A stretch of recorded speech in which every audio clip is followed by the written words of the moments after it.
நம்முடைய கர்த்தராகிய இயேசு கிறிஸ்துவின் இனிய நாமத்திலே அடியேன் உங்களை வாழ்த்துகிறேன். கிறிஸ்துவுக்குள் அருமையான பிள்ளைகளை, உபாகமம் 14ஆம் அதிகாரம் 21வது வசனத்திலே இவ்விதமாக சொல்லப்பட்டிருக்கிறதை நாம் பார்க்கிறோம். தானாய் இறந்து போனதொன்றையும் புசிக்க வேண்டாம். உங்கள் வாசல்களில் இருக்கிற பரதேசிக்கு அதை புசிக்க கொடுக்கலாம், அல்லது அந்நியனுக்கு அதை விற்று போடலாம். நீங்கள் உங்கள் தேவனாகிய கர்த்தருக்கு பரிசுத்த ஜனங்கள். வெள்ளாட்டுக்குட்டியை அதன் தாயின் பாலிலே சமைக்க வேண்டாம். கர்த்தர் மோசேக்கு கொடுத்த நியாயப்பிரமாணத்திலே இவையெல்லாம் செய்ய வேண்டும், இவையெல்லாம் செய்யக்கூடாது என்று ஒரு பிரமாணமாக கட்டளையிட்டார். அந்த பிரமாணங்கள் நியாயப்பிரமாணங்களாக இஸ்ரவேலர்கள் தங்களுடைய கிரியைகளை வெளிப்படுத்தும் பொருளாக கட்டளிடப்பட்டது. அந்த கட்டளையின்படியாக, அந்த பிரமாணம் உரைத்தபடியாக செயல்படுகிறவன் தன்னுடைய ஆத்மாவை நித்திய ஜீவனுக்குள்ளாக சென்றடையக்கூடிய கிருபை பெற்றவனாக காணப்பட்டான். நியாயப்பிரமாணத்தை மீறி நடப்பது பாவம் என்று வேதம் சாட்சி கொடுக்கிறது. நியாயப்பிரமாணத்தை மீறி நடக்கிற இஸ்ரவேலன் ஆக்கினைக்குரியவனாக தீர்க்கப்படுகிறான். அக்கினியின் கந்தகம் எரியக்கூடிய கடலுக்குள்ளாக தள்ளப்பட்டு உபாதிக்கப்பட்டு அங்கே மரணத்துக்குள்ளாக்கப்படக்கூடிய ஒரு நிலை. இப்படியாக இஸ்ரவேலரை வழிநடத்தும் பொருட்டாக கர்த்தர் நியாயப்பிரமாணத்தை மோசேயின் மூலம் கட்டளையிட்டார்.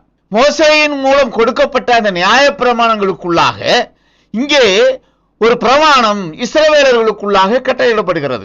அந்த பிரமாணத்தின் மூலமாக கர்த்தர் கொடுக்கக்கூடிய சாட்சியானது, நீங்கள் உங்கள் தேவனாகிய கர்த்தருக்கு பரிசுத்த ஜனங்கள் என்று சாட்சி கொடுக்கிறார். இஸ்ரவேல் ஜனங்கள் தேவனாகிய கர்த்தருக்கு பரிசுத்தம் உள்ள ஜனங்கள். அந்த ஜனங்கள் தங்களை தீட்டுப்படுத்தக்கூடாது. இங்கே ஜனங்கள் இரு பெரும் பிரிவாக பிரிக்கப்படுகிறார்கள். பரிசுத்தம் உள்ள ஜனங்கள் என்றும் தேவனாகிய கர்த்தருக்கு பரிசுத்தம் இல்லாத ஜனங்கள் என்றும் பிரிக்கப்படுகிறார்கள். இங்கே தேவனாகிய கர்த்தருக்கென்று பரிசுத்தமுள்ள ஜனமாக இஸ்ரவேலர்கள் சாட்சியிடப்படுகிறார்கள். இஸ்ரவேலர்கள் யாவரும் செங்கடலுக்குள்ளாக ஞான ஸ்நானம் பெற்று மோசேக்குள்ளாக வழிநடத்தப்பட்டு அவர்கள் பரிசுத்த ஜனமாக கர்த்தருக்கு முன்பாக சாட்சியிடப்படுகிறார்கள். தேவனாகிய கர்த்தர் அவர்களை தமக்குரிய பரிசுத்தமுள்ள ஜனம் என்று சாட்சி கொடுக்கிறார். எனவே அவர்கள் தானாய் இறந்து போன யாதொன்றையும் புசிக்க வேண்டாம் என்று சாட்சி கொடுக்கிறார். இங்கே இஸ்ரவேலர்களுக்கு கொடுக்கப்பட்ட இந்த பிரமாணமானது அவர்கள் புசிக்க கூடியது இன்ன என்றும் புசிக்க கூடாதது இன்னதென்றும் அங்கே வேறு பிரிக்கக்கூடிய நிலை. இதை யாவும் இங்கே உபாகமத்திலே கர்த்தர் மோசேயின் மூலமாக கொடுக்கப்பட்ட சாட்சியாகமத்திலே நாம் பார்க்கிறோம். கிறிஸ்துவுக்குள் அருமையானவர்களே, தானாய் இறந்து போனதை புசிக்க வேண்டாம், இது இஸ்ரவேலர்களுக்கு கொடுக்கப்பட்ட பிரமாணம். ஆனால் அங்கே தானாய் இறந்து போனதை கூட, தீட்டாக எண்ணப்பட்டதை கூட உங்கள் வாசலில் இருக்கிற பரதேசிக்கோ அல்லது அந்நியனுக்கோ அதை கொடுக்கலாம் என்று சாட்சி கொடுக்கிறார். இஸ்ரவேலர்கள் இதை புசிக்க வேண்டாம் என்று சாட்சி கொடுக்கப்பட்டிருக்கக்கூடிய அந்த காரியமானது அங்கே தானாய் மரித்து போன, தானாய் இறந்து போன ஒரு விலங்கு, தானாய் இறந்து போன ஒரு பட்சியை இஸ்ரவேலர்கள் புசிக்க கூடாது என்று சொல்லப்பட்டிருக்கக்கூடிய அந்த பிரமாணத்துக்குள்ளான சாட்சி அங்கே இஸ்ரவேலர் அல்லாதவர்களுக்கு அது கட்டளையாக கொடுக்கப்படவில்லை. அவர்கள் அதை புசிக்கலாம், அவர்கள் அதை புசிக்கலாம், அது அவர்களுக்கு தீட்டாக எண்ணப்படவில்லை. ஏனென்றால் அவர்கள் பரிசுத்தம் இல்லாத ஜனங்கள். தேவனாகிய கர்த்தருக்கு முன்பாக பரிசுத்தமுள்ள ஜனங்கள் இஸ்ரவேலர்கள். தேவனாகிய கர்த்தருக்கு முன்பாக பரிசுத்தம் இல்லாத ஜனங்கள் இஸ்ரவேல் அல்லாதவர்கள். அவர்கள் அந்நியர்கள் என்று சாட்சியிடப்படுகிறார்கள். இந்த அந்நியர்கள் பிரமாணத்துக்குள்ளாக எவையவைகள் பரிசுத்தம் இல்லை என்று சொல்லப்பட்டிருக்கிறதோ அவைகளை புசிப்பதற்கு கர்த்தர் தடை செய்யவில்லை. தேவனாகிய கர்த்தர் அங்கே தேவனாய் இருந்து தன்னுடைய கிரியைகளை செய்யும் பொழுது அவர் 6ஆம் நாள் சிருஷ்டித்த மனிதனை, நீங்கள் இவை யாவற்றையும் புசியுங்கள் என்றே சாட்சி கொடுக்கிறார். அவர் உருவாக்கின யாவற்றையும் அவர்கள் அனுபவித்துக் கொள்ளக்கூடிய அந்த கிரியை அவர்களுக்கு சாட்சியாக கொடுக்கப்பட்டது. ஆனால் இஸ்ரவேலர்களுக்கு என்று கொடுக்கப்பட்ட இந்த பிரமாணமானது அங்கே தீட்டாக எண்ணப்பட்ட, தானாய் இறந்து கிடக்கக்கூடிய அந்த விலங்கையோ அந்த பட்சியையோ அவர்கள் புசிக்க கூடாது என்று சொல்லப்பட்டிருக்கிற இந்த சாட்சியான இந்த பிரமாணமானது அவர்கள் வாசலிலே இருக்கக்கூடிய பரதேசிக்கோ அல்லது அந்நியனுக்கோ அது பிரமாணமாக சொல்லப்படவில்லை. இங்கே இரு பிரிவாக ஜனங்கள் வேறு பிரிக்கப்படுகிறார்கள். ஒன்று இஸ்ரவேலர்கள், மற்றவர்கள் அந்நியர்கள்.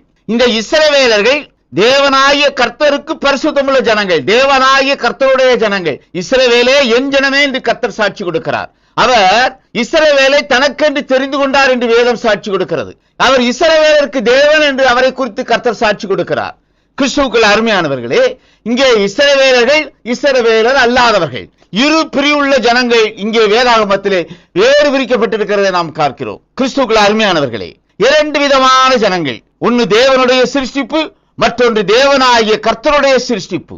ஆதியாகமம் 1 அதிகாரத்திலே 6ஆம் நாளிலே கர்த்தர் சிருஷ்டித்த சிருஷ்டிப்பானது அது தேவனுடைய சிருஷ்டிப்பு என்று சாட்சியிடப்பட்டிருக்கிறது. அங்கே 2ஆம் அதிகாரத்திலே தேவனாகிய கர்த்தர் ஆதாமுக்குள்ளாக தன்னுடைய ஜீவ சுவாசத்தை ஊதுகிறார். மனிதன் ஜீவ ஆத்துமா கொண்டவனானான். அவனுக்குள்ளாக ஒரு ஜீவன் வந்தது. அந்த ஜீவன் அவனுக்கு என்று கொடுக்கப்பட்ட ஆத்துமா. கிறிஸ்துவுக்குள் அருமையானவர்களே, வேதாகமம் 2 பிரிவாக ஜனங்களை வேறு பிரிக்கிறது. ஒன்று தேவனாகிய கர்த்தருடைய ஜனம் என்றும், மற்றொன்று அந்நியர்கள் என்று வேறு பிரிக்கப்படுகிறார்கள். இந்த அந்நியர்கள் புறஜாதிகள், இஸ்ரவேலர்கள் அல்லாதவர்கள் என்று வேதம் சாட்சி கொடுக்கிறது. தேவனாகிய கர்த்தருடைய சிருஷ்டிப்பானது ஆதாமிலிருந்து ஆரம்பமானது. ஆதாம் முதலாக சிருஷ்டிக்கப்பட்ட ஆத்மா கொண்ட மனிதன். அவன் முதலாக சிருஷ்டிக்கப்பட்ட உயிருள்ள மனிதன் அல்ல. முதலாக சிருஷ்டிக்கப்பட்ட உயிருள்ள மனிதர்கள் அவர்கள் ஆணும் பெண்ணுமாக சிருஷ்டிக்கப்பட்டார்கள். அவர்கள் ஆதியாகமம் 1 அதிகாரத்திலே சொல்லப்பட்டிருக்கிறது போல 6ஆம் நாளிலே அவருடைய சிருஷ்டிப்பின் கிரியையாக சாட்சியிடப்பட்டிருக்கிறது. இங்கே கர்த்தர் இஸ்ரவேலரை தமக்கென்றும் தன்னுடைய ராஜ்யத்துக்குள்ளாக கடந்து வரக்கூடிய கிருபை பெற்ற ஜனமாக சாட்சியிடுகிறார். இஸ்ரவேலர்கள் தங்களுக்குள்ள ஆவியின் சரீரம் பெற கிருபை பெற்ற ஜனங்கள். இங்கே 2 பிரிவான ஜனங்கள், இஸ்ரவேலர்கள், இஸ்ரவேலர் அல்லாதவர்கள். இஸ்ரவேல் அல்லாதவர்கள் தீட்டுள்ள ஜனம். வேதம் சாட்சி கொடுக்கிறது. இஸ்ரவேல் அல்லாதவர்கள் பரிசுத்தம் இல்லாத ஜனம், கர்த்தத்துவத்துக்குள்ளாக தங்களுடைய இடைவாட்டுக்கு அருகதை இல்லாத ஜனம். அவர்கள் வேறு பிரிக்கப்படுகிறார்கள். இஸ்ரவேலர்கள், இஸ்ரவேல் அல்லாதவர்கள். இந்த இஸ்ரவேல் அல்லாதவர்களை புறஜாதிகள் என்று தீர்க்கிறது வேதாகமம். கிறிஸ்துவுக்குள் அருமையானவர்களே, அதே போலத்த கிரியைகள் தான் கிறிஸ்தவர்கள், கிறிஸ்தவர்கள் அல்லாதவர்கள். கிறிஸ்தவர்கள் தேவனாகிய கர்த்தர் இயேசு கிறிஸ்து, கர்த்தராகிய இயேசு கிறிஸ்து என்ற நாமத்துக்குள்ளாக கிருபை பெற்ற ஜனம்.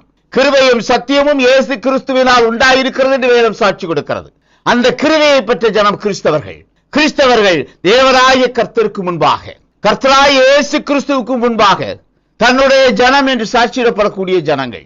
இங்கே சொல்லப்பட்டிருக்கிற பிரகாரமாக இஸ்ரவேல் எப்படியாக கர்த்தருக்கு முன்பாக, தேவனாகிய கர்த்தருக்கு முன்பாக பரிசுத்தமுள்ள ஜனமாக சாட்சியிடப்படுகிறார்களோ, அதே போல மற்ற ஜனங்களுக்குள்ளாக இருந்து வேறு பிரிக்கப்பட்ட ஜனமாக, கர்த்தத்துவத்துக்குள்ளாக பரிசுத்தமாக்கப்பட்ட ஜனமாக கிறிஸ்தவர்கள் சாட்சியிடப்படுகிறார்கள். கிறிஸ்துவுக்குள் அருமையானவர்களே, 3 தன்மையிலே ஈடுபடக்கூடிய நிலை. ஒன்று இஸ்ரவேலர்கள், இஸ்ரவேல் அல்லாதவர்கள் அந்நியர்கள், அவர்கள் புறஜாதிகள். மற்றொன்று கிறிஸ்தவர்கள், கிறிஸ்தவர்கள் அல்லாதவர்கள் புறஜாதிகள். மற்றொன்று கடைசி காலத்திலே ஜீவனுக்குரிய கிரியையின் நிறைவின் காலத்திலே வார்த்தைக்கு உரியவர்கள் அல்லாதவர்கள் அந்நியர்கள். புறஜாதிகளுக்கு கொடுக்கப்பட்ட கிருபையின் காலம் நிறைவு பெற்ற பின் வார்த்தைக்குரிய ஜனம் பரிசுத்த ஜனமாக சாட்சியிடப்படும். அப்படி வார்த்தைக்குரிய ஜனமாக சாட்சியிடப்பட போகிறவர்கள் இஸ்ரவேலர்கள். இஸ்ரவேலர்களுக்குள்ளாக கிருபை செல்லக்கூடிய காலத்திலே புறஜாதிகளாக இருந்து கிறிஸ்தவர்களாக மாறியவர்கள் அந்நிய ஜனமாக வேறு பிரிக்கப்படுவார்கள். கிறிஸ்தவர்களாகிய நாம் அந்நிய ஜனமாக வேறு பிரிக்கப்பட போகிறோம். நாம் தேவனாகிய கர்த்தருக்கு முன்பாக பரிசுத்தம் இல்லாத ஜனங்களாக தீர்க்கப்பட போகிறோம். கிறிஸ்துவுக்குள்ள அருமையானவர்களே, இங்கே கர்த்தர் 2 பிரிவாக ஜனங்களை பிரிக்கிறார். ஒரு பிரிவு பரிசுத்தமுள்ள ஜனம் என்றும், ஒரு பிரிவு அந்நிய ஜனம் என்றும், பரிசுத்தம் இல்லாத ஜனம் என்றும் வேறு பிரிக்கப்படுகிறார்கள். இங்கே உபாகமம் 14ஆம் அதிகாரம் 21வது வசனத்திலே சொல்லியிருக்கிற பிரகாரமாக, தானாய் இறந்து போனதொன்றையும் புசிக்க வேண்டாம். உங்கள் வாசல்களில் இருக்கிற பரதேசிக்கு அதை புசிக்க கொடுக்கலாம், அல்லது அந்நியனுக்கு அதை விற்று போடலாம். நீங்கள் உங்கள் தேவனாகிய கர்த்தருக்கு பரிசுத்த ஜனங்கள். வெள்ளாட்டுக்குட்டியை அதன் தாயின் பாலிலே சமைக்க வேண்டாம். இஸ்ரவேலர்கள் தேவனாகிய கர்த்தருக்கு பரிசுத்தமுள்ள ஜனங்கள். இஸ்ரவேல் அல்லாத அந்நியர்கள் அவர்கள் பரிசுத்தம் இல்லாத ஜனங்கள். கிறிஸ்துவுக்குள்ள அருமையானவர்களே, கர்த்தர் நியாயப்பிரமாணத்தை இஸ்ரவேலர்களுக்குள்ளாக கட்டளையிட்டார். இஸ்ரவேல் அல்லாத அந்நியர்களுக்கு பிரமாணம் சாட்சியிடப்படவில்லை. இஸ்ரவேலர் அல்லாதவர்களுக்கு நியாயப்பிரமாணம் கொடுக்கப்படவில்லை. நியாயப்பிரமாணமானது இஸ்ரவேலருக்கு கொடுக்கப்பட்ட பிரமாணமாக சாட்சியிடப்படுகிறது. உபாகமம் 6ஆம் அதிகாரம் 4வது வசனத்திலே இதை குறித்து சொல்லப்பட்டிருக்கிறதை நாம் பார்க்கிறோம். இஸ்ரவேலே கேள், நம்முடைய தேவனாகிய கர்த்தர் ஒருவரே கர்த்தர். இஸ்ரவேலே கேள், நம்முடைய தேவனாகிய கர்த்தர் ஒருவரே கர்த்தர் என்று இஸ்ரவேல் மத்தியிலே சாட்சியிடக்கூடிய இந்த சாட்சியின் வார்த்தை இங்கே நமக்குள்ளாக அறிவிக்கப்படக்கூடிய ஜீவனுக்குரிய வார்த்தையாக சாட்சியிடப்படுகிறது. கிறிஸ்துவுக்குள் அருமையானவர்களே, இஸ்ரவேலே, உனக்கு தேவனாகிய கர்த்தர் ஒருவரே கர்த்தர், வேறே தேவர்களை நாட வேண்டாம். வானத்துக்கு கீழே இருக்கக்கூடிய எந்த உருவத்தை ஆகிலும் எந்த சிருஷ்டிப்பின் கிரியைகளையும் வழிபடக்கூடாது என்பதை பிரமாணமாக சாட்சியிடப்பட்டது. அது இஸ்ரவேலருக்கு கொடுக்கப்பட்ட பிரமாணம். இஸ்ரவேல் அல்லாத அந்நியர்களுக்கு அது பிரமாணமாக சாட்சியிடப்படவில்லை. வானத்துக்கு கீழே அநேக தேவர்களும் அநேக கர்த்தாக்களும் இருக்கிறார்கள் என்று அப்போஸ்தலனாகிய பவுல் சாட்சியிட்டது போல, வானத்துக்கு கீழே அநேக தேவர்களும் அநேக கர்த்தாக்களும் இருந்தாலும் பிதாவாகிய தேவன் ஒருவர். அந்த பிதாவாகிய தேவனுடைய பிள்ளைகளாய், அந்த பிதாவாகிய தேவனாகிய கர்த்தரினால் தனக்கென்று தெரிந்தெடுக்கப்பட்ட ஜனமாக இஸ்ரவேல் சாட்சியிடப்படுகிறது. அந்த இஸ்ரவேலருக்குள்ளாக பிரமாணம் சாட்சியிடப்பட்டது. அது நியாய பிரமாணமாகும். அது இஸ்ரவேலருக்குள்ளாக மோசேயின் மூலம் கொடுக்கப்பட்ட பிரமாணம். அந்நியர்களுக்குள்ளாக அந்த பிரமாணம் கொண்டு செல்லப்படவில்லை. இயேசு கிறிஸ்துவினுடைய ஜனனம் முதற்கொண்டு இயேசு கிறிஸ்து மகிமைப்படும் வரையிலுமாக கொடுக்கப்பட்டிருந்த அந்த காலகட்டத்துக்குள்ளாக கிருபை பிரஜாதிகளை நோக்கி திரும்பிக் கொண்டிருந்த வேளை இஸ்ரவேலர்கள் தங்களுடைய பரிசுத்தத்தை இழந்து போகக்கூடிய ஒரு நிலைக்குள்ளாக சாட்சியிடப்படுகிறார்கள். கிறிஸ்துவுக்குள்ள அருமையானவர்களே, நியாயப்பிரமாணம் இஸ்ரவேலர்களுக்குள்ளாக கொடுக்கப்பட்ட பிரமாணம், அது அந்நியர்களுக்கு கொடுக்கப்பட்ட பிரமாணம் அல்ல. அதுபோல எல்லா பிரமாணங்களும் கர்த்தத்துவ ஜனங்களுக்குள்ளாக கொடுக்கப்பட்ட பிரமாணம். கிறிஸ்துவுக்குள்ள அருமையானவர்களே, ஆதாமுக்குள்ளாக பிரமாணம் கொடுக்கப்பட்டது. ஆதாமுக்கு முன்பாக சிருஷ்டிக்கப்பட்ட எல்லா ஜனங்களும் அந்நிய ஜனங்களாகவே வேதம் வேறு பிரிக்கிறது. அவர்கள் தங்களுக்குள்ளாக ஜீவனுக்குரிய கிரியை பெற இயலாதிருந்த ஜனங்கள். அப்படி இருந்த ஜனங்களுக்குள்ளாக ஆதாம் தேர்ந்தெடுக்கப்பட்டான். ஆதாமுக்குள்ளாக தம்முடைய சுவாசத்தை ஊதினார். அது 8ஆம் நாளிலே நடந்த கிரியையாக சாட்சியிடப்படுகிறது. அது 7ஆம் நாளிலே அவர் ஓய்ந்திருந்த பின் நடந்த கிரியையாக சாட்சியிடப்படுகிறது. ஆதாமுக்குள்ளாக தம்முடைய சுவாசத்தை ஊதினார். மனிதன் தனக்குள்ளாக ஜீவன் என்ற ஆத்மாவை பெற்றவனாக மாறினான். மற்ற ஜனங்கள் அந்நியர்களாக சாட்சியிடப்பட்டார்கள். தேவனாகிய கர்த்தர் முதல் இடைபெற்றது ஆதாம் இடத்திலே. முதல் தனக்குரிய சரீரத்துக்குள்ளாக தனக்குரிய ஆவியின் சரீரத்தை பெற கிருபை பெற்றவனாக ஆதாம் சாட்சியிடப்படுகிறான். ஆதாம் ஆத்மா கொண்ட முதல் மனிதன். ஆதாமுக்குள்ளாக அங்கே ஜீவன் என்ற ஆத்மா சிருஷ்டிக்கப்பட்டது. எனவே தேவனுக்கு தேவனாகிய கர்த்தரின் நாமம் அங்கே சாட்சியாக அறிவிக்கப்படுகிறது. ஆதாமில் இருந்து பிரமாணம் சாட்சியிடப்படுகிறது. கர்த்தர் தன்னுடைய ஜனத்துக்கு தான் சிருஷ்டித்த தனக்குள்ளாக தன்னுடைய ஜீவனை கொடுத்தாரே, அந்த ஜீவனை பெற்றிருந்த ஜனங்களுக்கு பிரமாணத்தை சாட்சி கொடுக்கிறார். ஆதாம் முதலாக பிரமாணத்துக்கு உள்ளானவனாக சாட்சியிடப்படுகிறார். அவனிடத்திலே நன்மை தீமை அறியத்தக்க விருட்சத்தை கனியை புசிக்காதே என்று பிரமாணமாக சாட்சியிடப்பட்டது. ஆதியாகமம் 2ஆம் அதிகாரம் 16 மற்றும் 17 வசனங்களிலே இதை குறித்து நாம் பார்க்கிறோம். தேவனாகிய கர்த்தர் மனுஷனை நோக்கி, நீ தோட்டத்தில் உள்ள சகல விருட்சத்தின் கனியையும் புசிக்கவே புசிக்கலாம், ஆனாலும் நன்மை தீமை அறியத்தக்க விருட்சத்தின் கனியை புசிக்க வேண்டாம், அதை நீ புசிக்கும் நாளில் சாகவே சாவாய் என்று கட்டளையிட்டார். கிறிஸ்துவுக்குள் அருமையானவர்களே, எப்படியாக இஸ்ரவேலர்களுக்குள்ளாக இறந்து போனதை நீங்க புசிக்க வேண்டாம் என்று உபாகமம் 14ஆம் அதிகாரம் 21வது வசனத்திலே கொடுக்கப்பட்ட பிரமாணமாக சாட்சியிடப்பட்டது போல ஆதாமிடத்திலே ஒரு பிரமாணம் சாட்சியிடப்பட்டது. அந்த பிரமாணமானது நன்மை தீமை அறியத்தக்க விருட்சத்தின் கனியை நீ புசிக்க கூடாது என்பது. அங்கே மற்ற ஜனங்களுக்கு அந்நியர்களுக்கு அது தடை செய்யப்படவில்லை. அந்நியர்கள் அதை புசிக்க தடை செய்யவில்லை. அது தடை செய்யப்படாத ஒரு விருட்சமாக அந்நியர்களுக்குள்ளாக காணப்பட்டது. அவர்கள் அந்த கனியை புசித்த மாத்திரத்திலே மரணத்தை காண்பதில்லை. ஆதாமும் அதை புசித்த மாத்திரத்திலே மாமிசத்திலே மரணத்தை காணவில்லை. ஏவாளும் அதை புசித்த மாத்திரத்திலே மாமிசத்திலே மரணத்தை காணவில்லை. கிறிஸ்துவுக்குள்ள அருமையானவர்களே, அது ஆத்மாவுக்கு கொடுக்கப்பட்ட பிரமாணமாக சாட்சியிடப்படுகிறது. இஸ்ரவேலர்களுக்கு கொடுக்கப்பட்ட பிரமாணம் அவர்களுக்குள்ளாக இருந்த ஜீவனுக்குரிய ஜீவன் என்ற ஆத்மாவுக்கு கொடுக்கப்பட்ட பிரமாணமாக சாட்சியிடப்படுகிறது. அதே போலவே ஆதாமுக்குள்ளாக கொடுக்கப்பட்ட அந்த பிரமாணமும் ஆதாமுக்கு கொடுக்கப்பட்ட ஆதாமுக்கு உள்ளாக இருந்த அந்த ஜீவன் என்ற ஆத்மாவுக்கு கொடுக்கப்பட்ட பிரமாணம். ஆத்மா அந்த கிரியைகளுக்கு எதிரான கிரியைகளை மாம்ச சரீரத்திலிருந்து செய்தபடியினால் அவனுடைய ஆத்மா ஆக்கினைக்குரியதாக தீர்க்கப்பட்டது. கிறிஸ்துவுக்குள்ள அருமையானவர்களே, அந்நியர்களுக்கு அந்த விருட்சத்தின் கனி தடை செய்யப்படவில்லை. அந்நியர்கள் அதை புசிக்க தடை செய்யப்படவில்லை.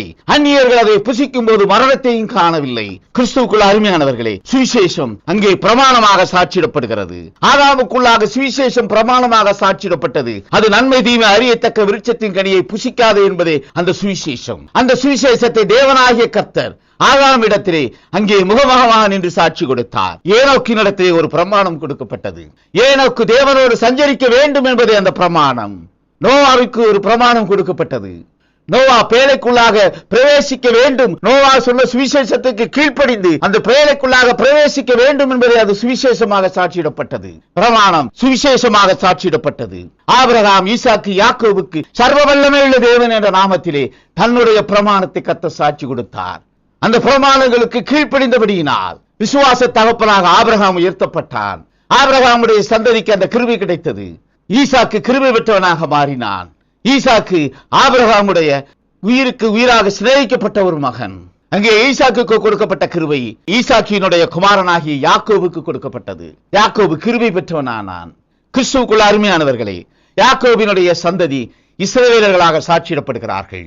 இப்படி ஆத்மா என்ற உள்ளான ஜீவனை கொண்டவர்கள், உள்ளான சரீரத்தை கொண்டவர்கள் கர்த்தத்துவத்துக்குள்ளான ஜனம் என்று வேதம் சாட்சி கொடுக்கிறது. அவர்கள் தேவனாகிய கர்த்தருக்கு பரிசுத்தமுள்ள ஜனமாக சாட்சியிடப்படுகிறார்கள். இங்கே இஸ்ரவேலர்கள் தேவனாகிய கர்த்தருக்கு பரிசுத்தமுள்ள ஜனமாக சாட்சியிடப்பட்டார்கள். அவர்களுக்கு கொடுக்கப்பட்ட அந்த பிரமாணத்தை அந்நியர்களுக்கு கர்த்தர் கொடுக்கவில்லை. நியாய பிரமாணம் அந்நியர்கள் பின்பற்ற கொடுக்கப்படவில்லை. அது இஸ்ரவேலர்களுக்குள்ளாக கொடுக்கப்பட்ட பிரமாணம். இஸ்ரவேலர்கள் அதன்படியாக கிரியை செய்ய வேண்டும் என்பதை கர்த்தர் கொடுத்த பிரமாணமாக சாட்சியிடப்படுகிறது. நாம் விசுவாசத்தின் மூலம் ஆபிரகாமுடைய சந்ததிகளாக மாறி இருக்கிறோம். நாம் விசுவாசத்தின் மூலம் தேவனுடைய பிள்ளைகளாக மாறி இருக்கிறோம். நாம் விசுவாசத்தின் மூலம் கர்த்தத்துவ ஜனமாக மாற கிருபை பெற்றிருக்கிறோம். எனவே நமக்குள்ளாக அந்த கிருபையின் சரீரமாகிய ஆவியின் சரீரம் என்ற ஆத்மா நமக்குள்ளாக வந்திருக்கிறது. நாம் ஜீவனுக்குரியவர்களாக மாறி இருக்கிறோம். ஜீவனுக்குரியவர்கள் கிறிஸ்தவர்கள். அவர்களுக்குள்ளாக இருக்கக்கூடிய ஆவியின் சரீரம் அந்நிய ஜனத்துக்கு கட்டளையிடப்படவில்லை. அந்நியர்களுக்குள்ளாக தேவனாகிய கர்த்தருடைய கிருபையும் ஆளுமையும் சாட்சியிடப்படவில்லை. அவர்கள் தேவத்துவ ஆளுமைக்குள்ளாக சாட்சியிடப்படுகிறார்கள். தேவனாகிய கர்த்தருக்கு பரிசுத்தமுள்ள ஜனமாக கிறிஸ்தவர்கள் சாட்சியிடப்படுகிறார்கள். கிறிஸ்தவர்களுக்குள்ளாக ஆவியின் சரீரம் என்ற ஆத்மா காணப்படுகிறபடியினால் பிரமாணம் கிறிஸ்தவர்களுக்காக கொடுக்கப்படுகிறது. அந்த பிரமாணங்கள் 7 சபை காலங்களிலும் 7 சபை தூதர்கள் மூலமாக கொடுத்து அனுப்பப்பட்டது. கிறிஸ்துவுக்குள்ள அருமையானவர்களே, இந்த கிரியைக்குரிய காலம் நிறைவேறும் காலத்தை நாம் இருக்கிறோம். கர்த்தருடைய ஜனமாக சாட்சியிடப்படக்கூடிய கிறிஸ்தவர்களாகிய நாம் கிருபையை இழந்து போகக்கூடிய காலத்தில் இருக்கிறோம். கிறிஸ்துவுக்குள்ள அருமையானவர்களே, சுவிசேஷம் மூலமாக நியாயப்பிரமாணம் சாட்சியிடப்பட்டது. அது மோசேயின் மூலமாக கொடுக்கப்பட்ட பிரமாணம். மோசேயின் மூலம் கொடுக்கப்பட்ட பிரமாணத்தின் நிறைவு அங்கே இஸ்ரவேலர்களுக்குள்ளாக கொடுக்கப்பட்ட ஆவியின் சரீரத்தினுடைய நிறைவு. கர்த்தர் இஸ்ரவேலரை தனக்குரிய பரிசுத்த ஜனம் என்று சாட்சி கொடுத்தாரே, தேவனாகிய கர்த்தருடைய பரிசுத்த ஜனம் என்று சாட்சி கொடுத்தாரே, அந்த பரிசுத்த தன்மையிலிருந்து விலகக்கூடிய ஒரு நேரை இயேசு கிறிஸ்து மாமிசத்திலே வெளிப்பட்ட காலம். இயேசு கிறிஸ்து மாமிசத்திலே வெளிப்பட்டு தன்னுடைய சுவிசேஷத்தை சாட்சி கொடுத்தார். அந்த சுவிசேஷம் ராஜ்யத்தின் சுவிசேஷமாக சாட்சியிடப்பட்டது. அது இஸ்ரவேலர்களுக்குள்ளாக மாத்திரம் கொடுக்கப்பட்ட சுவிசேஷமாக காணப்பட்டது. அவர் பிரஜாதிகளிடத்திலே சென்று சுவிசேஷத்தை சாட்சியிடவில்லை. அந்த வார்த்தை மாமிசத்திலே வந்து பிரஜாதிகளுக்குள்ளாக வந்து தன்னுடைய சுவிசேஷத்தை சாட்சியிடவில்லை. அது இஸ்ரவேலர்களுக்குள்ளாக வந்து தன்னுடைய சுவிசேஷத்தை சாட்சி கொடுத்தது. காணாமல் போன ஆடுகளாகிய இஸ்ரவேல் வீட்டாருக்கு தான் அனுப்பப்பட்டதாக அவர் சாட்சி கொடுக்கிறார். மத்தேயு சுவிசேஷம் 15ஆம் அதிகாரம் 24வது வசனத்திலே இதை பற்றி நாம் பார்க்கிறோம். அதற்கு அவர், காணாமல் போன ஆடுகளாகிய இஸ்ரவேல் வீட்டாரிடத்திற்கு அனுப்பப்பட்டேனே அன்றி மற்றபடி அல்லவென்றார். மேலும் கர்த்தர் தன்னுடைய 12 சீஷர்களையும் அனுப்பும் போது புறஜாதியார் நாடுகளுக்கு போகாதீர்கள் என்று சாட்சி கொடுக்கிறதை நாம் பார்க்கிறோம். மத்தேயு சுவிசேஷம் 10ஆம் அதிகாரம் 5ஆம் வசனத்திலே இதை குறித்து சொல்லப்பட்டிருக்கிறது. இந்த 12 இயேசு அனுப்புகையில் அவர்களுக்கு கட்டளையிட்டு சொன்னது என்னவென்றால், நீங்கள் புறஜாதியார் நாடுகளுக்கு போகாமலும் சமாரியர் பட்டணங்களில் பிரவேசியாமலும். கிறிஸ்துவுக்குள் அருமையானவர்களே, இயேசு கிறிஸ்து புறஜாதிகளுக்கு கிருபையை கொண்டு வந்த நாமத்தை சுமந்து கொண்டு வந்தவர். அது கர்த்தராகிய இயேசு கிறிஸ்துவின் நாமத்தை ரட்சிப்பின் நாமமாய் புறஜாதிகளுக்கு கொடுத்தது. அது கிறிஸ்துவின் நாமமாய், அது மேசியாவின் நாமமாய் இஸ்ரவேலர்களுக்கு கொடுக்கப்பட்ட கிருபையின் நிறைவை சாட்சி கொடுத்தது. இஸ்ரவேலர்களுக்குள்ளாக கொடுக்கப்பட்டிருந்த பிரமாணம் அங்கே இலகுபடுத்தப்பட்டு இஸ்ரவேலர்களுக்குள்ளாக ரட்சிப்பு இஸ்ரவேல் ஜனங்களுக்குள்ளாக கடந்து வந்ததாக சாட்சியிடப்பட்டிருக்கிறது. அவர் இஸ்ரவேல் தேசம் முழுவதிலும் சுற்றித் திரிந்தவராக சாட்சியிடப்படுகிறார். அவர் இஸ்ரவேலர்களுக்குள்ளாக அந்த வார்த்தை சாட்சி கொடுத்தது தன்னை குறித்து. அங்கே ஏற்றுக்கொண்டவர்கள் நித்திய ஜீவனுக்குரியவர்களாக மாறினார்கள். ஏற்றுக்கொள்ளாதவர்கள் ஆக்கினிக்குரியவர்களாக தீர்க்கப்பட்டார்கள். இயேசு கிறிஸ்து அந்நிய ஜனங்களுக்குள்ளாக சென்று சுவிசேஷத்தை சாட்சியிடவில்லை. மேசியா அந்நிய ஜனங்களுக்குள்ளாக அனுப்பப்படவில்லை. அவர் இஸ்ரவேலர்களுக்குள்ளாக அனுப்பப்பட்டார். கிறிஸ்து இஸ்ரவேலர்களுக்குள்ளாக அனுப்பப்பட்டார். ஆனால் அவரை ஏற்றுக்கொள்ளாது இருக்கக்கூடிய நிலைக்குள்ளாக விழுந்து போன இஸ்ரவேலர்கள் இன்னமும் தங்களுடைய கிருபைக்காக காத்துக் கொண்டிருக்கிறார்கள். புறஜாதிகளுடைய நிறைவின் காலத்திலே இந்த கிருபையானது இஸ்ரவேலர்களிடத்திலே சென்றடையும். கிறிஸ்துவுக்குள் அருமையானவர்களே, கர்த்தராகிய இயேசு கிறிஸ்து அங்கே தன்னுடைய சுவிசேஷத்தை இஸ்ரவேலர்களுக்குள்ளாக மாத்திரம் அங்கே சாட்சியிடக்கூடிய சாட்சியை நாம் பார்க்கிறோம். ஏனென்றால் அங்கே பிரமாணம், இலகுபடுத்தப்பட்ட பிரமாணம் இஸ்ரவேலர்களுக்குள்ளாக சாட்சியிடப்பட்டது. அவருடைய நாமத்தின் மேல் விசுவாசம் வைத்தவர்கள் கிறிஸ்தவர்களாக மாறியிருக்கிறார்கள். நாம் அவருடைய நாமத்தின் மேல் விசுவாசம் வைத்தவர்களாய் கிறிஸ்தவர்களாக மாறியிருக்கிறோம். இங்கே இயேசு கிறிஸ்துவினுடைய வருகைக்கு முன்பாக எலியா தீர்க்கதரிசி அனுப்பப்பட்டான். எலியாவின் சுவிசேஷம் கர்த்தராகிய இயேசு கிறிஸ்துவை அடையாளம் காட்டக்கூடிய சுவிசேஷம். எலியா 3 தன்மையிலே இந்த பூச்சக்கரத்துக்கு மாமிசத்திலே கிரியை செய்கிறவனாக சாட்சியிடப்படுகிறான். கிறிஸ்துவுக்குள் அருமையானவர்களே, ஆபிரகாமுக்கு கர்த்தரோடு இணைந்திருந்து வந்தவன் 3 விசை இந்த பூச்சக்கரத்திலே அந்த ஆவியை பெற்றவனாக இந்த மாம்ச சரீரத்துக்குள்ளாக இருந்து கிரியைகளை செய்ய வேண்டும். இவை யாவும் முன்னறிவிக்கப்பட்ட காரியங்கள். இஸ்ரவேலின் தீர்க்கதரிசிகள் பாகாலை கொண்டு தீர்க்க தரிசனம் சொன்னவர்களாக காணப்பட்டார்கள். எனவே கர்மேல் பர்வதத்தின் மீது ஏறினவனாய் கர்த்தரே தேவன் என்று இஸ்ரவேலர்களுக்குள்ளாக கர்த்தரை தேவன் என்று விசுவாசிக்கும்படியாக கிரியைகளை செய்தான். 1 ராஜாக்களின் புத்தகம் 18ஆம் அதிகாரம் 18 முதல் 20 வசனத்திலே சொல்லப்பட்டிருக்கிறதை நாம் பார்க்கிறோம். அதற்கு அவன், இஸ்ரவேலை கலங்க பண்ணுகிறவன் நான் அல்ல, கர்த்தரின் கட்டளைகளை விட்டு பாகால்களை பின்பற்றினால் நீரும் உம்முடைய தகப்பன் வீட்டாருமே இஸ்ரவேலை கலங்க பண்ணுகிறவர்கள். இப்போதும் கர்மேல் பர்வதத்திலே இஸ்ரவேலன் அனைத்தையும் பாகாலின் தீர்க்கதரிசிகள் 450 பேரையும் எசபேலின் பந்தியிலே சாப்பிடுகிற தோப்பு விக்கிரகத்தின் தீர்க்கதரிசிகள் 400 பேரையும் என்னிடத்தில் கூட்டிக் கொண்டு வர ஆட்களை அனுப்பும் என்றான். அப்படியே ஆகாப் இஸ்ரவேல் புத்திரர் எல்லாரிடத்திலும் ஆட்களை அனுப்பி கர்மேல் பர்வதத்திலே அந்த தீர்க்கதரிசிகளை கூடி வரும்படி செய்தான். கிறிஸ்துவுக்குள் அருமையானவர்களே, இஸ்ரவேல் புத்திரரிடத்திலே அவன் தீர்க்க தரிசனம் உரைக்கிறவனாக வந்தான். இஸ்ரவேல் புத்திரரிடத்திலே கர்த்தரே தேவன் என்று சாட்சியிடுகிறவனாக வந்தான். கிறிஸ்துவுக்குள் அருமையானவர்களே, அவரே தேவன் என்றும் அவரே இஸ்ரவேலின் தேவன் என்றும் அவரே கர்த்தர் என்றும் அவன் சாட்சி கொடுக்கிறவனாக வந்தான். எலியா இஸ்ரவேலரை கர்த்தரிடத்துக்கு திருப்பினான் என்று 1 ராஜாக்களின் புத்தகம் 18ஆம் அதிகாரம் 37 முதல் 39 வரையிலுமாக சொல்லப்பட்டிருக்கிற வசனங்களிலே நாம் பார்க்கிறோம். கர்த்தாவே, நீர் தேவனாகிய கர்த்தர் என்றும் தேவரீர் தங்கள் இருதயத்தை மறுபடியும் திருப்பினீர் என்றும் இந்த ஜனங்கள் அறியும்படிக்கு என்னை கேட்டருளும் என்றான். அப்பொழுது கர்த்தரிடத்தில் இருந்து அக்கினி இறங்கி அந்த சர்வாங்க தகன பலியையும் விறகுகளையும் கற்களையும் மண்ணையும் பட்சித்து வாய்க்காலில் இருந்த தண்ணீரையும் நக்கி போட்டது. ஜனங்கள் எல்லோரும் இதை கண்டபோது முகங்குப்புற விழுந்து கர்த்தரே தெய்வம் என்றார்கள். எலியா இஸ்ரவேலரை கர்த்தரிடத்துக்கு திருப்பினான். அங்கே ஜனங்கள் கர்த்தரை தேவனாய கர்த்தர் என்று அறிந்து கொண்டார்கள். தேவனை தேவனாய கர்த்தர் என்று அறிந்து கொண்டார்கள். மற்ற ஜனங்களுக்குள்ளாக இருந்து ஏறு விரிக்கப்பட்ட ஜனங்கள் தாங்கள் என்பதை அறிந்து கொண்டார்கள். அவருடைய இருதயம் திரும்பிற்று. அவர்களுடைய இருதயம் கர்த்தரிடத்துக்கு திரும்பிற்று. அவர்களுடைய இருதயம் கர்த்தத்துவத்தை அறியத்தக்க விதமாக திரும்பிற்று. அவர்கள் தாங்கள் கர்த்தத்துவத்துக்குரிய ஜனங்கள் என்று அறியக்கூடிய நிலைக்கு அங்கே திருப்பப்பட்டவர்களாக காணப்பட்டார்கள். அவர்கள் கர்த்தத்துவத்தின் மகிமையினது என்று அறிந்து கொண்டார்கள். எலியா கர்த்தத்துவத்தின் மகிமையினது என்று அந்த ஜனங்களுக்குள்ளாக சாட்சியிடும் பொருட்டாக அனுப்பப்பட்டவன். அவன் வந்து சாட்சி கொடுத்தான். அங்கே சாட்சியாக வானத்தில் இருந்து அக்கினி இறங்கி பட்சித்து போட்டதை நாம் பார்க்கிறோம். கிறிஸ்துவுக்குள்ள அருமையானவர்களே, அதே எலியா இஸ்ரவேலின் சந்ததியாரை அநேகரை தேவனாய கர்த்தரிடத்துக்கு திருப்பும் பொருட்டாக கிறிஸ்து இயேசு அனுப்பப்படும் பொழுது அவருக்கு முன்பாக தீர்க்கதரிசியாக அனுப்பப்பட்டான். கிறிஸ்துவுக்குள்ள அருமையானவர்களே, கர்த்தத்துவம் இன்னதென்று அறியாதிருந்த இஸ்ரவேலர்கள் அன்றைக்கு கர்மேல் பர்வதத்தின் மீது இருந்து கர்த்தத்துவம் இன்னதென்று அறிந்து கொண்டார்கள். அவர்கள் கர்த்தரே தேவன் என்று சாட்சி கொடுத்ததை வேதாகமத்திலே நாம் பார்க்கிறோம். கிறிஸ்துவுக்குள்ள அருமையானவர்களே, அதே போலத்தொரு நிலையிலே கிறிஸ்து இயேசுவுக்கு முன்பாக தேவனாய கர்த்தருடைய கிரியைகளை சாட்சியிடும் பொருட்டாக எலியா அனுப்பப்பட்டான். எலியாவின் ஆவியை பெற்ற யோவான் சானகன் அதை சாட்சி கொடுத்தான். லூக்காவின் சுவிசேஷம் 1ஆம் அதிகாரம் 16வது வசனத்திலே இதை குறித்து சொல்லப்பட்டிருக்கிறதை நாம் பார்க்கிறோம். அவன் இஸ்ரவேல் சந்ததியாரில் அநேகரை அவர்கள் தேவனாகிய கர்த்தரிடத்திற்கு திருப்புவான். இஸ்ரவேல் சந்ததியாரில் அநேகரை அவர்கள் தேவனாகிய கர்த்தரிடத்துக்கு திருப்புவான் என்று தீர்க்க தரிசனம் உரைக்கப்படுகிறது.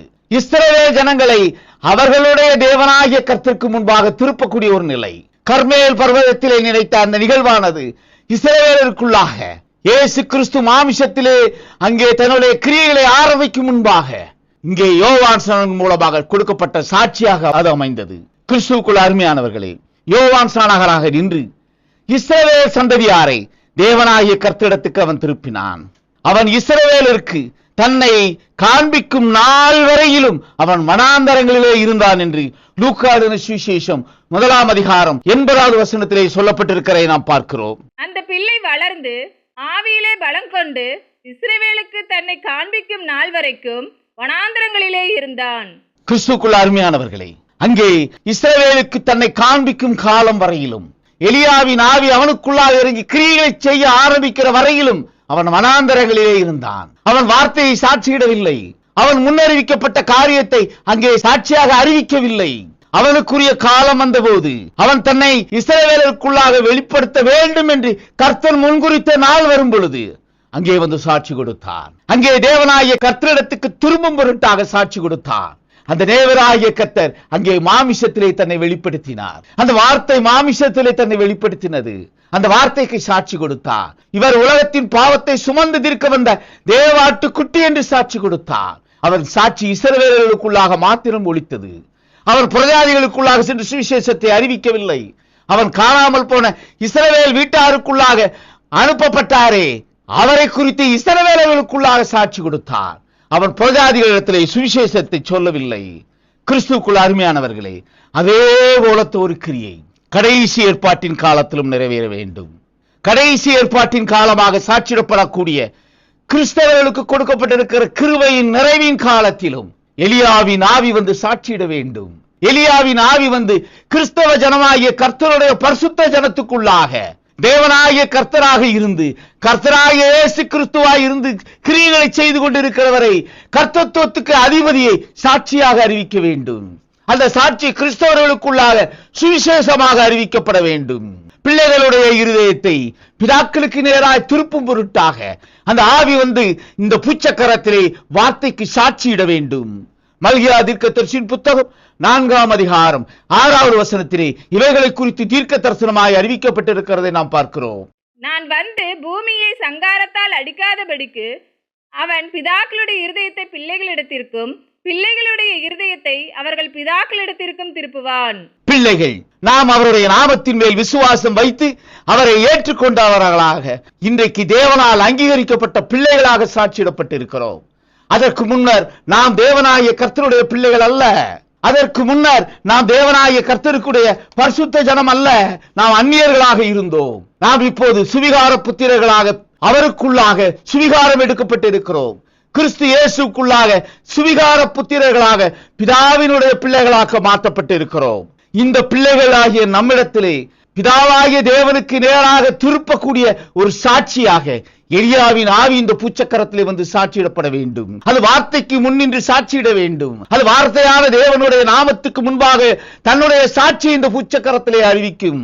அப்பொழுது கிறிஸ்தவர்களுக்கு கொடுக்கப்பட்டிருக்கக்கூடிய கிருபையின் ஜனம், பரிசுத்தமுள்ள ஜனம் என்று சாட்சியிட்டாரே, அந்த பரிசுத்தை எடுத்துக் கொள்ளப்படக்கூடிய காலம் அது பிரஜாதிகளுக்கு கொடுக்கப்பட்டிருக்கக்கூடிய கிருபையின் நிறைவின் காலம். இப்பொழுது பிள்ளைகளுடைய இருதயத்தை அவருடைய நாமத்தை ஏற்றுக்கொண்டு தேவனுடைய பிள்ளைகளாய் அவருடைய பரிசுத்தமுள்ள ஜனமாய் மாறி இருக்கக்கூடிய ஜனம், அந்த ஜனத்தினுடைய இருதயத்தை ஆபிரகாம், ஈசாக்கு, யாக்கோபு என்ற முற்பிதாக்களுக்கு நேராக திருப்ப வேண்டும். அப்பொழுது அங்கே பிரஜாதிகளுக்கு கொடுக்கப்பட்டிருக்கக்கூடிய கிருபையின் நிறைவு சாட்சியிடப்படும். கிறிஸ்துவுக்குள் அருமையானவர்களே, அங்கே எலியாவின் ஆவியும் பலமும் கொண்ட வார்த்தை இந்த பூச்சக்கரத்துக்கு சாட்சியின் வார்த்தையாய் அந்த வார்த்தைக்கு முன்பாக நின்று சாட்சி கொடுக்க வேண்டும். பிரமாணம் கிறிஸ்தவர்களுக்குள்ளாக கொடுக்கப்பட்ட பிரமாணம். இந்த பிரமாணங்களானது சபை காலங்களிலே சபை தூதர்கள் மூலமாக கொடுக்கப்பட்ட பிரமாணம். கடைசி பிரமாணமாக வார்த்தை பிரமாணம் கிறிஸ்தவர்களுக்குள்ளாக சாட்சியிடப்படும். அந்த சாட்சி பிரமாணம், அந்த வார்த்தை பிரமாணமானது கர்த்தத்துவத்துக்கு நேராய் கிறிஸ்தவர்களை திருப்பக்கூடிய அந்த ஆளுமையின் பிரமாணமாக அது சாட்சியிடப்படும். கிறிஸ்துவுக்குள் அருமையானவர்களே, கிறிஸ்தவர்கள் தேவனாகிய கர்த்தரிடத்துக்கு திரும்ப வேண்டும். தங்களுக்குள்ளாக இருக்கக்கூடிய ஜீவனை மறந்திருக்கக்கூடிய நிலைக்குள்ளாக இஸ்ரவேலர்கள் இருந்தது போல கிறிஸ்தவர்களாகிய நாமும் நமக்குள்ளாக இருக்கக்கூடிய ஜீவன் என்ற ஆவியின் சரீரத்தை இழந்து போகக்கூடிய காலம் நெருங்கி இருக்கிறது என்றதை சாட்சியிட வேண்டும். கிறிஸ்துவுக்குள் அருமையானவர்களே, வார்த்தைக்கு சாட்சியிடும் முன்பாக எழும்பக்கூடிய எலியாவின் ஆவி இவை யாவற்றையும் வந்து இந்த பூச்சக்கரத்திலே சாட்சியிடும். கிறிஸ்தவர்களாகிய நம்மை தேவனாய கர்த்தத்துவத்துக்கு நேராக, கர்த்தத்துவத்துக்கு நேராக நாம் பெற்றிருக்கக்கூடிய ஆவியின் சரீரம் அந்நிய ஜனத்துக்கு இல்லாத ஒரு கிருபை என்று அறியத்தக்க விதமாக நம்மை திருப்பக்கூடிய கிருபையின் வார்த்தையாக அது சாட்சியிடப்பட வேண்டும். கிறிஸ்துவுக்குள் அருமையானவர்களே, வார்த்தை சுவிசேஷமாய் வந்து சாட்சியிடப்படும் முன்பாக அந்த வார்த்தை இன்னதென்று சாட்சியிடப்பட வேண்டும். ஆதியில் இருந்த வார்த்தை, பிதாவோடு இருந்த வார்த்தை, குமாரனாய் வெளிப்பட்ட வார்த்தை, தன்னுடைய கிரியைகளை இந்த பூச்சக்கரத்திலே வார்த்தையாய் இருந்து கிரியை செய்தவரை அடையாளம் காட்டக்கூடிய வார்த்தை அங்கே சாட்சியின் வார்த்தையாய் வெளிப்படும். அந்த சாட்சியின் வார்த்தை கிறிஸ்தவர்களுக்குள்ளாக சாட்சியாய் அறிவிக்கப்பட வேண்டும். அந்த சாட்சியின் வார்த்தை கிறிஸ்தவர்களுக்குள்ளாக கொடுக்கப்பட்டிருக்கக்கூடிய கிருபையின் நிறைவை சாட்சியிடும். கிறிஸ்துவுக்குள் அருமையானவர்களே, கிருபையின் நிறைவை காலத்துக்குள்ளாக கடந்து வரக்கூடிய காலத்திலே நாம் ஜீவித்துக் கொண்டிருக்கிறோம். கிறிஸ்துவுக்குள் அருமையானவர்களே, வார்த்தை நாமமாய் சாட்சியிடப்பட்டு பிரமாணம் இலவுபடுத்தப்பட்டு அந்த வார்த்தைக்கு நேராய் திருப்பப்படக்கூடிய கிருபையின் காலத்துக்குள்ளாக நாம் கடந்து வந்திருக்கிறோம். வார்த்தை அங்கே இஸ்ரவேலர்களுக்குள்ளாக மாமிசத்திலே சாட்சியிட்டது போல வார்த்தை கிறிஸ்தவர்களுக்குள்ளாக நாமமாய் சாட்சியிடப்பட வேண்டும். இவையாவும் நிறைவேறக்கூடிய காலம், கர்த்தர் தன்னுடைய ரகசிய வருகையின் போது தன்னுடைய ஜனத்தை எடுத்துக் கொள்ளப்படக்கூடிய காலம் என்று வேதம் சாட்சி கொடுக்கிறது. கிறிஸ்துவுக்குள் அருமையானவர்களே, 1000 வருட அரசாட்சிக்கு தகுதியுள்ள ஜனமாய், கர்த்தத்துவத்தின் கிரியைகளை அறிந்த ஜனமாய், நமக்குள்ளாக இருக்கக்கூடிய ஜீவனை ஒளியை இருளாக்காதபடிக்கு காத்துக்கொள்ளக்கூடிய ஜனமாய் தேவ சமூகத்திலே நம்மை ஒப்புக் கொடுப்போம். கர்த்தர் சத்தியத்துக்குள்ளாக நம்ம வழி நடத்துவாராக. ஆமேன், ஆமேன், ஆமேன்.